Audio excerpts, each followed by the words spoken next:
شهر رمضان الذي أنزل فيه القرآن هدى للناس وبينات من الهدى والفرقان فمن شهد منكم الشهر فليصم ومن كان مريضا أو على سفر فعدة من أيام أخر.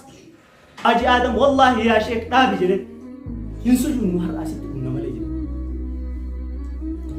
يا روكنا بين همات منجستين روفي ilmi namaa kun itti asirraa tarreen isaa hin dhuman xaqlaallaa kun marti isaa suduujee jira. Haaji Aadamii fi Sheekicha malee namni marti isaa erga suduujee geessanii booda